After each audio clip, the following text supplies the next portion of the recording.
할렐루야. 우리 옆에 계신 분 한번 인사할까요? 사랑합니다. 축복합니다.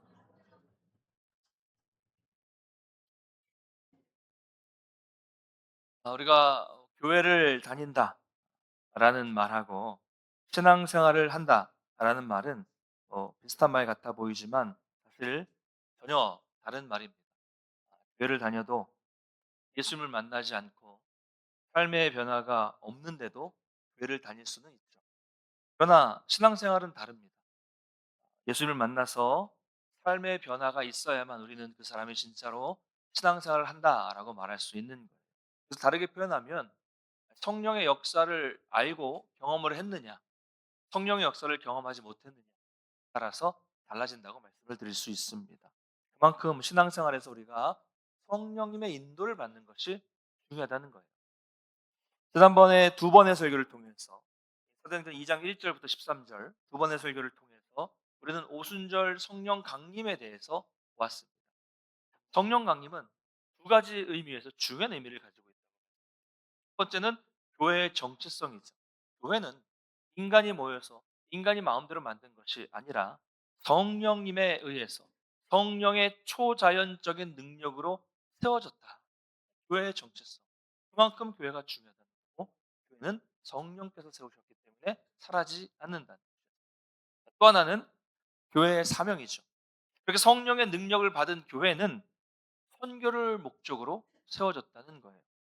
제자들이 성령의 능력으로 각각 다른 나라의 언어를 말하게 되었고 그로 인해서 이제 복음은 유대인들에게만 머무는 것이 아니라 언어를 넘어서 민족을 넘어서 온 유대와 사마리아와 땅 끝까지 세계로 전해지게 된다는 것을 보여준 사건이 바로 성령 강림 사건이었습니다.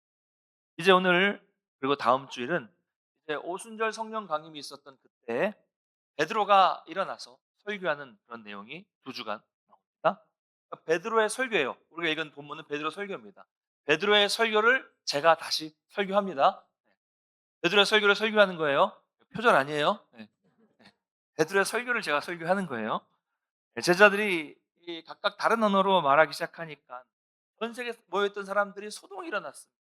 이게 어떤 일인가? 저들이 어떻게 우리나라 말을 하지? 그런데 엄청난 기적이 일어났는데 이것을 받아들이기 힘든 사람들은 뭐라고 합니까? 그들이 세술에 취했다라고 조롱을 해요.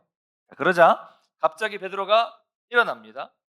이번에도 성령님께서 베드로에게 강력하게 임하셨어요. 우리 14절, 15절을 한번 같이 읽어보겠습니다. 14절, 15절 시작. 베드로가 베드로가 열한 열한 사도와 사도와 함께 함께 서서 서서 소리를 높여 이르되 유대인들과 예루살렘에 사는 모든 사람들아 이 일을 너희로 알게 할 것이니 내 말에 귀를 기울이라. 내가 내가 제3신이 제3신이 너희 너희 생각과 생각과 같이 같이 이 이 사람들이 사람들이 취한 취한 것이 것이 아니라. 아니라. 아멘. 여기서부터 이제 베드로의 설교가 시작이 되는데 뭐라고 말합니까? 제3시다 지금은. 그러니까 더하기 6을 하면 우리나라 시간이라고 그랬죠. 오전 9시예요. 오전 9시이기 때문에 취한 것이 아니라는 거죠. 그래서 이제 40절까지 베드로 설교가 쭉 나오고 있는데 누가 이 사도행전을 기록한 누가가 이 베드로의 설교 전체를 다 기록한 것은 아닙니다. 요약해서 기록했는데도 꽤 길어요. 길고 베드로는 그냥 기도만 하고 있었는데 설교 준비를 하지 않았을 텐데 저는 일주일 동안 설교 준비를 한 거거든요. 근데 베드로는 설교 준비를 한 것도 아닐 텐데 거침없이 막 설교를 합니다. 대단하지 않습니까? 대단한 거예요, 여러분. 네, 대단한 겁니다. 그럼 베드로가 언제 율법을 제대로 공부했습니까? 예수님께서 부활하시고 승천하시기 전에 40일 동안 이 땅에 계시면서 베드로에게 야, 잘 들어 너 성경 특강 하면서 알려주셨을까요? 베드로가 설교학을 연구했습니까? 공부했습니까? 아닙니다. 그냥 어부였어요. 어부였어요. 그래서 이렇게 술술술술 설교를 할 수 있다는 것은 우리는 성령의 역사라고밖에는 말할 수가 없어요. 여러분, 설교란 무엇입니까? 설교는 성령님께서 말씀을 조명으로 비추어 주셔서 하나님의 말씀을 선포하는 것이 설교입니다. 하나님의 말씀을 선포하는 게 설교예요. 나는 이렇게 생각한다가 아니라 하나님은 성경을 통해 이렇게 말씀하십니다라고 말하는 것이 설교예요. 그러므로 설교에는 인간의 철학이나 인간의 사상이나 목사의 주장이 들어가서는 안 됩니다. 오직 하나님의 뜻이 드러나도록 하나님의 뜻을 전하는 것이 설교예요. 그렇기 때문에 목사는 설교를 할 때 설교를 통해서 성도들을 통제하는 수단으로 설교를 해서는 절대로 안 돼요. 그리고 성도는 설교를 목사의 주장이나 어떤 교훈이나 어떤 잔소리로 들어서도 안 됩니다. 하나님께서 나와 우리 공동체에게 주시는 말씀으로 받아야 합니다. 당연한 이야기죠. 여러분, 당연한 이야기죠. 당연한 이야기를 왜 할까요? 당연한데 이 당연한 일이 이상하게 벌어지는 일들이 있으니까, 방금 말씀드린 것 같은 일이 벌어지고 있기 때문에 말씀을 드리는 거예요. 목사가 설교를 하면서 자기 주장을 말하면서, 요즘 말로 뭐 가스라이팅이라고 그러죠. 성도들을 막 그렇게 하는 경우들이 있어요. 하는 거예요. 반대로 또 목사가 강단 설교를 했는데 헌금 설교가 나와요. 그러면 교회가 어려운가 보다, 뭐 이렇게 그러지 마시라는 거예요. 그렇죠? 목사가 설교를 하다가, 제가 설교를 하다가 감격해서 막 울컥하면 집안에 무슨 문제가 있나 보다, 이러지 말라는 거예요. 또 설교를 들으면서 교회가 참 따뜻하다, 요즘 불면증으로 힘들었는데 잠이나 한번 푹 자자, 이것도 안 돼요. 여러분, 우리는 비록 인간인 목사가, 제가 아니더라도 인간인 목사가 강단에 서 있지만 우리는 곳에 계신 하나님 앞에서 말씀을 듣는 것입니다. 설교하는 저도 두렵고 떨리는 마음으로, 제 마음대로 설교해서는 안 되죠. 하나님 앞에서 두렵고 떨리는 마음으로 전해야 하고, 들으시는 여러분들도 이 부분을 정말로 주의해야 됩니다. 하나님이 나에게 말씀을 주신다. 제가 강해를 하는 중요한 이유 중에 하나가 여기에 있어요. 인간의 감정이 들어가요, 안 들어가요? 들어가죠. 그런데 인간의 감정에 따라 오늘은 이 본문 한번 우리 교사들 한번 제대로 들어보자, 막 이렇게 하는 게 아니라 그냥 그대로 주시는 순서대로, 순서대로. 그럼 성경을 읽다 보면 여러분이 아주 많이 은혜 받은 말씀도 있고요. 또 잘 이해가 안 되고 넘어가는 부분도 있잖아요. 목사도 그래요. 특별히 은혜 받은 부분이 있고 그 부분을 더 설교하고 싶거든요. 그래도 그때그때마다 순서대로 하나님 주시는 말씀이라고 생각해서 감정이 들어가지 않고 설교하기 위해서 이렇게 강해 설교를 하는 거예요. 여러분, 설교는 단순한 인간의 말이 아니라 하나님이 우리에게 주시는 말씀이라는 것을 늘 기억하시면서 말씀을 들으실 때마다 하나님이 주시는 음성을 들으시고 그 음성에 순종하시기를 간절히 축원합니다. 그래서 여러분, 베드로 설교를 쭉 보면요, 깔끔해요. 깔끔해요. 군더더기가 없어요.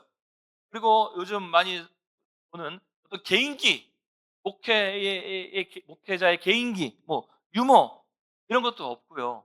나중에 보시면 알겠지만 설교의 이 열매도 대단했습니다. 여러분, 설교가 재밌어야 돼요? 웃겨야 합니까? 그걸 원하시면 예능 프로그램을 보시면 돼요. 설교에 경제, 시사 이야기가 들어가야 합니까? 여러분, 설교에 정치, 시국에 관한 이야기를 해야 될까요? 우리가 잘 분별해야 됩니다. 당시 이스라엘은 로마의 지배를 받고 있었어요. 근데 보십시오. 베드로가 그 설교 속에 민족주의적인 관점에서 로마를 몰아내고 독립을 위해 싸우자, 뭐 이런 내용이 들어가 있어요? 시국 이야기가 있습니까? 없어요. 없습니다. 설교가 아니니까요. 하나님의 관심은 거기에 없어요. 하나님의 관심은 거기에 없으니까 베드로의 설교에도 그런 이야기가 없는 거예요. 오직 그 설교 속에는 하나님에 대한 이야기, 오순절 성령 강림에 대한 이야기, 이것이 하나님에게도 베드로에게도 초대교회에게도 가장 중요했습니다.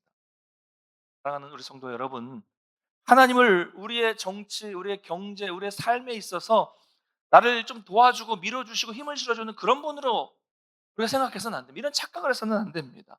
여러분, 하나님은 우리의 전부예요. 할렐루야. 전부예요. 우리가 따라가야 될 뿐입니다. 나를 도와주시는 분이 아니고 내가 따라가고 섬겨야 될 뿐이에요. 하나님이 저 밑에 3순위, 4순위, 5순위쯤으로 밀어내지 마시고 하나님은 항상 우리의 1순위, 아니 전부가 되어야 합니다. 베드로의 설교는 이렇게 인간의 이야기가 아닌 오직 하나님만 드러내는 그런 설교였습니다. 자, 베드로가 설교를 했지만 성령 충만한 12사도가 다 일어났어요. 다 일어났고 대표해서 베드로가 설교한 겁니다. 성경을 보시면 그래요. 다 일어났습니다. 결국 이것은 베드로의 개인 설교가 아니라는 얘기예요. 성령께서 똑같이 그들의 마음에 감동을 주셨고 사도들을 통해서 주신 말씀을 대표로 베드로가 전했다는 것입니다. 그래서 설교는 여러분 개인적인 것이 아니라 공동체적인 설교입니다. 베드로가 사도들을 대표해서 설교하듯이 목사가 대표해서 하나님의 뜻을 전하는 것이죠.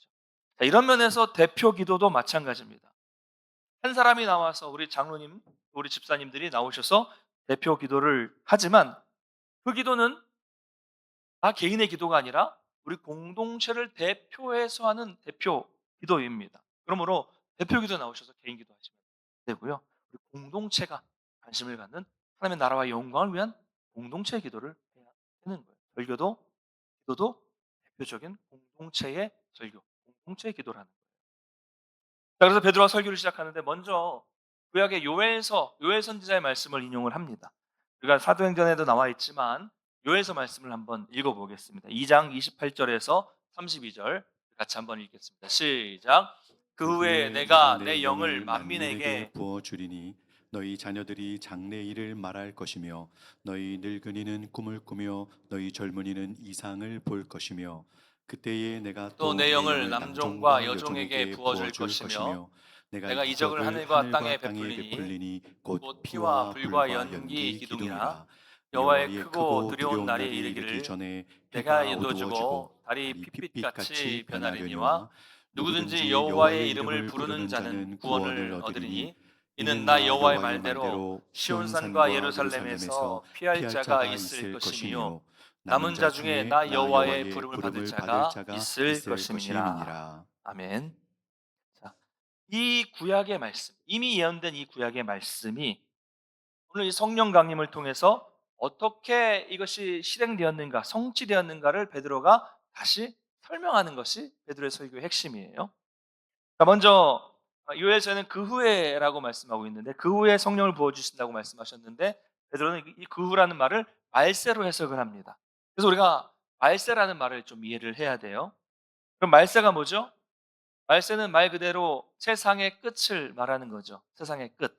그런데 성경에서 말하는 말세는 예수 그리스도께서 오셔서 사역을 완성하신 그 순간부터 예수님께서 재림하실 때까지를 말세라고 말합니다. 이해되시죠? 예수님이 오셔서 다시 재림하실 때까지를 말세라고 하는 거예요. 그러니까 지금 우리는 말세를 살고 있는 거죠. 예수님이 오셔서 시작된 이어져 온 그 말세를 지금 우리는 살아가고 있는 겁니다. 우리가 지금 말세를 살고 있어요. 말세에 어떤 일이 벌어지느냐? 하나님의 영을 부어주신다는 거예요. 말세에 하나님의 영을 부어주시는 말씀이 그 예언이 지금 이루어졌다는 거예요. 그때가 언제입니까? 바로 오늘 베드로가 설교하는 시점, 바로 성령 강림하신 때라는 거죠. 그러면 지금 이 날은 갑자기 일어난 일이 아니라 이미 예언되었고 요엘 선지자를 예언되었고 그 예언이 성취된 것이 바로 이거라는 거예요. 다시 말해 이런 얘기죠. 너희들이 잘 알고 있지 않느냐? 그 요엘서에 나온 그 말씀, 그 요엘서에 나온 말씀의 그 날이 바로 오늘이고 지금 일어난 이 현상들은 하나님의 영이 부어진 현상이다라는 것을 요엘서를 통해서 해석해주고 있는 것이죠.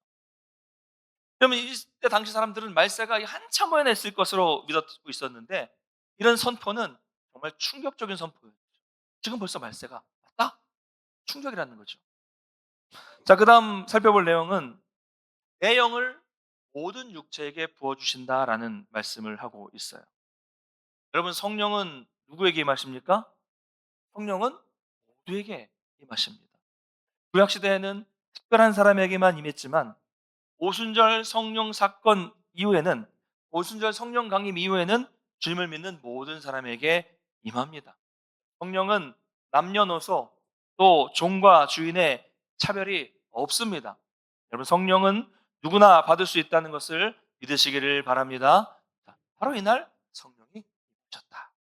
자, 그렇다면 성령이 임하시면 어떤 일이 일어날까요? 우리 요엘서와 사도행전의 말씀이 이제 이 베드로의 설교가 똑같이 나오는데요. 첫 번째, 성령이 임하시면 자녀들이 예언하게 될 것입니다. 여러분 예언이 무엇입니까? 보통 예언을 우리가 말할 때는 미리 예자, 말씀 원자를 써서 앞으로 있을 일을 미리 아는 것처럼 오해하는 경우가 많습니다. 그러나 여러분 전에 말씀드린 것처럼 성경적 의미에서 예언은 미리 예자가 아니라 말씀 예자를 써야 된다고 말씀을 드렸어요. 자, 이게 이제 히브리어를 보면 정확하게 나와 있는데 오늘 잠깐 히브리어를 잠깐 보겠습니다. 그래서 히브리어의 예언이란 단어는 나바라는 단어인데요. 이 나바라는 예언의 뜻은 하나님의 말씀을 받아서 대언하는 것. 이게 나바의 뜻입니다. 말씀을 받아서 대언하는 것. 나바, 예언이라는 거예요. 그 선지자라는 단어는 나바에서 나와서 나비라는 단어인데요. 이 나비라는 단어는 하나님의 말씀을 받아서 대언하는 사람을 선지자라고 말합니다. 완전 의미가 다르죠. 그러니까 성경에서 예언은 미래의 일을 아는 것이 아니라 말씀을 받아서 대언하는 것을 말합니다. 그 중에는 하나님께서 미래에 대한 얘기를 하는 게 있을 수도 있죠. 어쨌든 예언이라는 것은 대언입니다. 대언. 그러므로 자연들이 예언한다는 것은 막 성령이 임하시면 어떤 환경에 빠져서 막 미래를 예언하고 이런 것을 말하는 것이 아니라 성령의 능력을 받으면 우리 자녀들이 특별한 영적 지식을 받아서 말하게 된다는 거예요. 말하게 된다는 겁니다. 여러분, 우리 자녀들, 우리 특별히 청소년기 자녀들 보시면 뭐 여러분 자녀들은 다 착하겠지만 여기 이제 세상에 나가서 보시면 중학교, 고등학생 애들이 말이 거칩니까? 아주 원화합니까? 중학생, 우리 중2병. 말이 거칠어요? 온화해요? 야이 숫자 같은, 야이 이 개의 뭐 이렇게 자식 같은 아들 같은 뭐 이런 욕을 많이 하잖아요. 그런데 성령이 임하면 우리 그런 자녀들이 욕을 하지 않고 온화하고 부드러운 말을 쓰고 말씀을 보고 말씀을 말한다는 거예요. 할렐루야. 성령의 능력이에요. 성령을 받고 자신들이 구원을 확신을 받게 되면 우리 자녀들이 자기 삶의 방향을 알게 됩니다. 비전을 보게 돼요. 아, 내가 이렇게 살면 안 되겠구나 라는 것을 깨닫게 되고, 여러분 기도 열심히 하고 성령을 받은 아이들이 공부도 열심히 하고 열심히 노력도 합니다. 자기 미래가 불확실하지 않아요. 내가 어떻게 살아가야 될지를 깨닫게 되고 성령의 인도하심에 따라가게 되는 것입니다.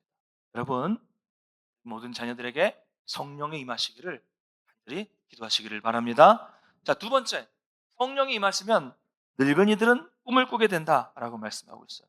요엘서는 이게 먼저 나와 있는데 사도행전의 베드로는 좀 뒤로 밀었습니다. 어쨌든 늙은이들이 꿈을 꾸게 된다라고 말씀하고 있어요. 여러분, 구약에서 하나님의 계시를 알려주는 방법 중에 하나가 뭐였습니까? 꿈이었어요. 요셉의 꿈 기억나시죠? 하나님께서 미래에 될 일을 알려주신 게 꿈이었습니다. 그러나 특별한 사람에게 주었던 꿈이 계시가 이제는 성령이 임하심으로 말미암아 모든 늙은이들이 꿈을 꾸게 된다는 거예요. 여기서 죄송합니다만은 기분 나빠하지 마시고 말씀대로 말씀을 드리는 거예요. 그러니까 젊은 세대와는 상대적으로 나이가 많은 분들을, 우리 어르신들을 표현하고 있는 거예요. 여러분, 우리 어르신들의 꿈이 무엇입니까? 어르신들 꿈이 뭐세요? 꿈 9988234 99세까지 팔팔하게 살다가 요양병원 가지 않고 2, 3일 시름시름 앓다가 죽는 거, 천국 가는 거. 그게 꿈이죠. 예.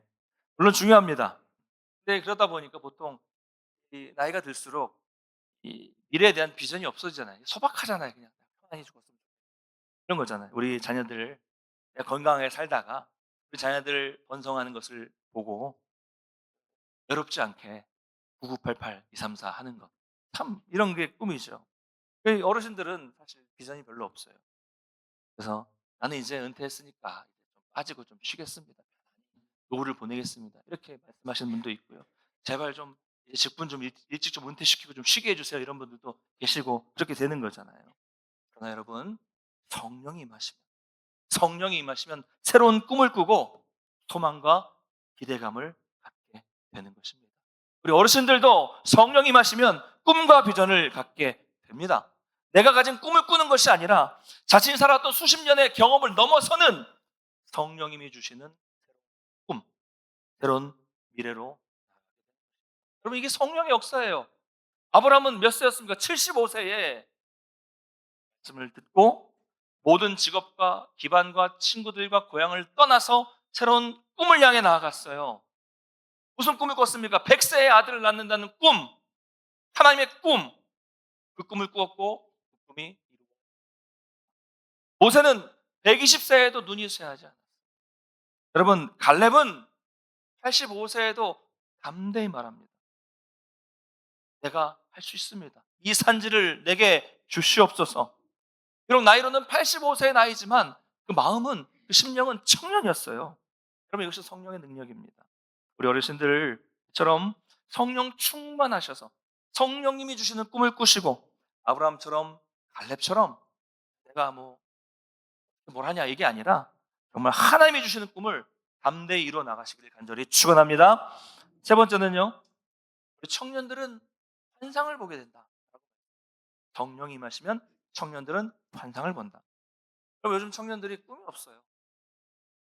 현실적인 안정에 더 큰 무게를 두고 삽니다. 그래서 좀 연봉 더 주는 직장, 나에게 좀 더 이익이 생기는 곳으로 가려고 하고요. 워라밸이라고 하죠. 워크 라이프 밸런스. 그래서 일과 삶의 균형이 잘 유지되는 곳에서 일하는 것을 추구하고, 그래서 결혼 잘하고, 그래서 안정된 생활하는 것이 그들의 꿈의 대부분입니다. 그건 사회가 어렵다고 해서 그렇게 되는 것이기도 하지만, 그러다 보니까 이 청년들이 세상의 흐름을 따라가다가 점점 멀어지고 세상 속에서 타락하는 그런 삶을 사는 경우가 많습니다. 여러분, 갈렙은 85세였어요. 85세지만 85세를 저는 청년이라고 말합니다. 왜요? 그에게는 비전이 있었기 때문입니다. 여러분, 나이는 뭐에 불과합니까? 잘 아시면서 숫자에 불과하고, 야, 내 나이가 어때서? 그렇잖아요. 나이가 중요한 거 아니에요. 여러분, 청년의 특징은 나이가 중요한 게 아니라 비전에 있는 거예요. 갈렙이 85세여도 청년이라고 하는 이유는 그 속에 하나님이 주신 비전이 있었기 때문입니다. 비전이 뭐예요? 나의 젊음을 다 쏟아부어서 진리를 찾기 위해서 도전하는 정신, 이게 있어야 청년이에요. 그래서 저는 영 스피릿이라고 부릅니다. 영 스피릿. 번역하기는 좀 어렵지만, 번역하자면 청년성, 이 젊은 청년성, 영 스피릿, 이게 있어야 돼요. 우리 청년들, 이거 없으면 여러분은 올드 스피릿, 청년성이 아니라 노년성을 가진, 성령이 임하시면 비전이 없었던 청년들이 하나님의 비전을 보게 됩니다. 여기서 우리 젊은이들, 청년들에게 권면합니다. 여러분의 젊음을 송두리째 바쳐 헌신할 수 있는 그 비전을 발견하게 되시고 그 비전을 따라가게 되시기를 주님의 이름으로 축원합니다. 오늘부터 기도하셔서, 우리 어르신들도 기도하셔서, 우리 청년들이, 우리 자녀들이 성령님께서 주시는 비전을 보고 영 스피릿으로 담대히 나갈 수 있도록 인도해달라고 기도하시기를 간절히 소망합니다. 자, 네 번째, 성령이 임하시면 종들도 은혜를 받고 예언하게. 여러분, 말씀드린 대로 성령은 남녀노소 신분을 가리지 않습니다. 신분을 가리지 않고 임합니다. 성령은 제한이 없어요. 그러면 우리도 제한해서는 안 돼요.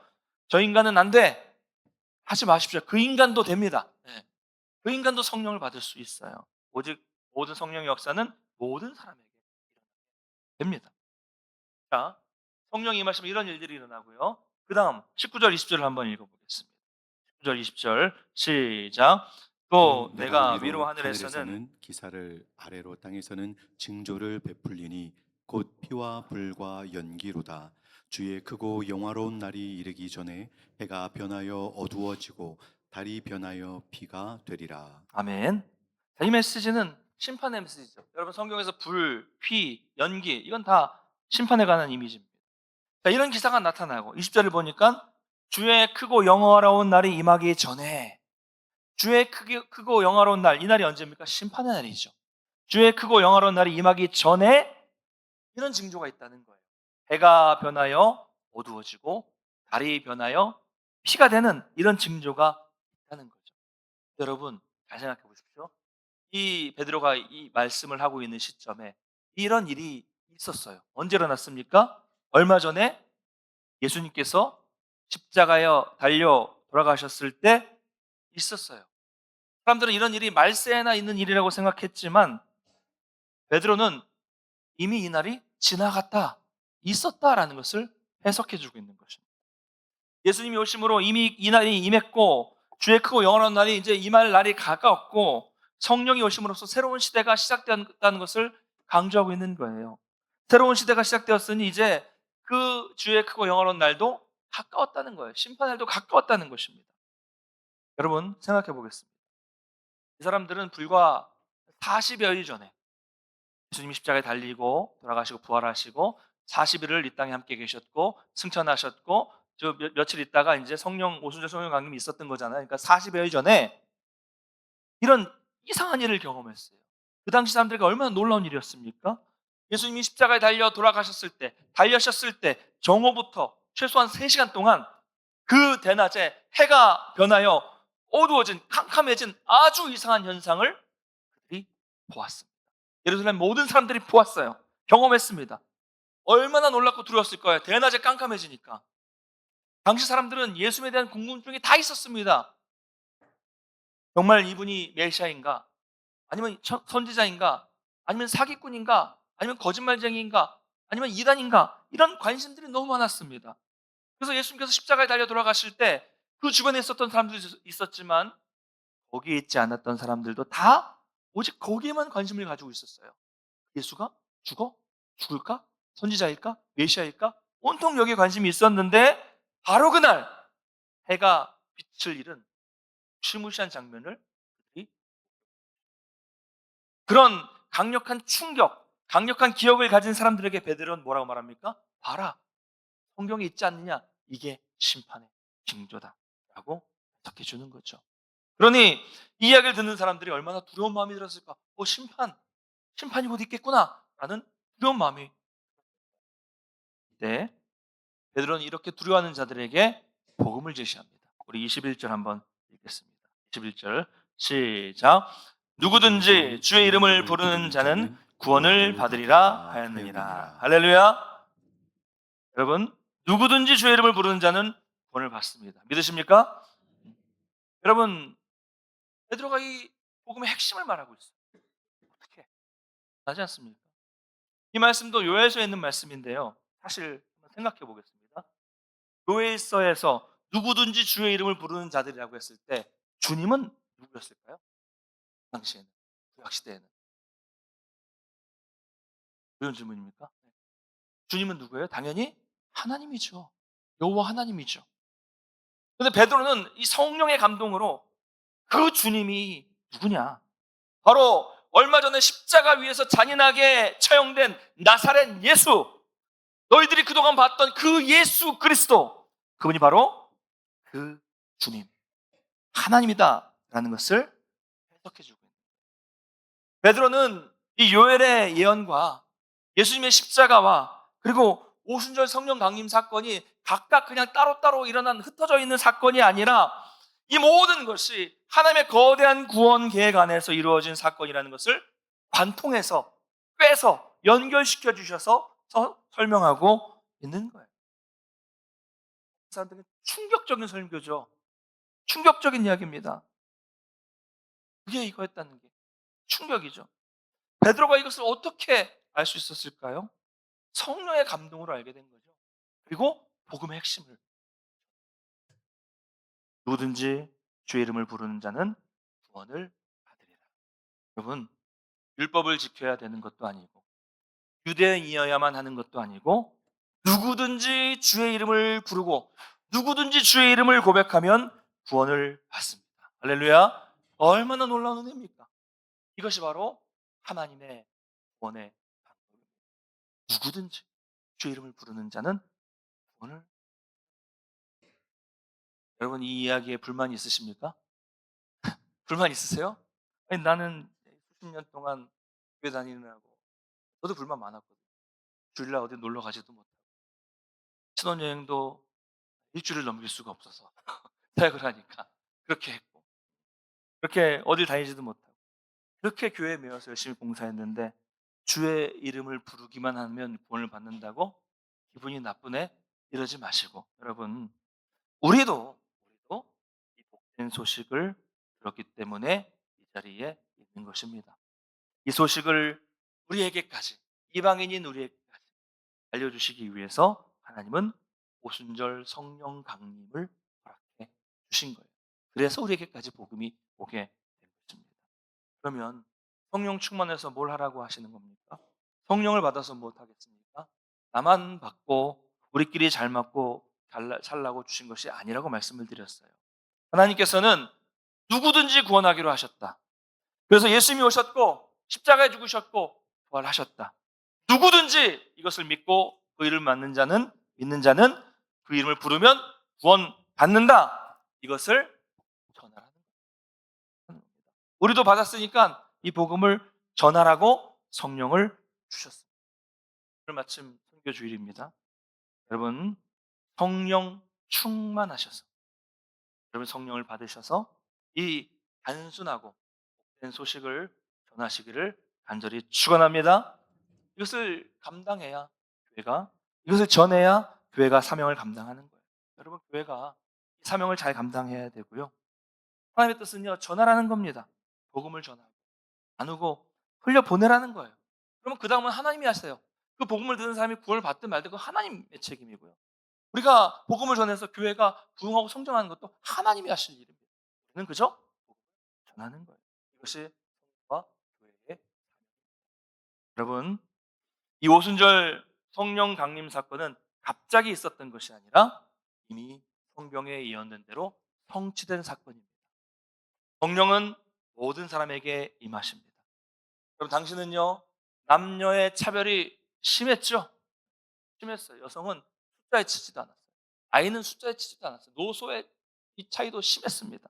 그리고 노예제도가 있었어요. 종이 있고 주인이 있었던 그 시대에 이 성령, 오순절 성령이 임하심으로써 모든 연령, 남녀노소 할 것 없이 그리고 그 노예가 있었던 시대에 주인과 종이 함께 예배하는 당시로서는 가히 혁명적인 역사가 성령 강림으로 초대교회 안에 일어났어요. 그 시대에 남녀가 같이 있다니, 그 시대에 종과 주인이 함께 예배드리다니요, 함께 성찬을 하다니요, 그 일이 성령 강림을 통해서 교회에서 이미 초대교회에서 일어났습니다. 여러분 성령의 역사는 모두를 하나 되게 하십니다. 여러분 우리가 성령의 역사로 하나 되기를 간절히 소망합니다. 여러분 성령을 사모하시고 성령의 능력을 힘입으셔서 우리 모두가 하나 되는 교회가 되기를 간절히 축원합니다. 그래서 우리가 성령의 능력으로 주님께서 원하시는 이 복음 전파의 사명을 감당하는 저와 여러분과 우리 교회가 되기를 주님의 이름으로 간절히 축원합니다.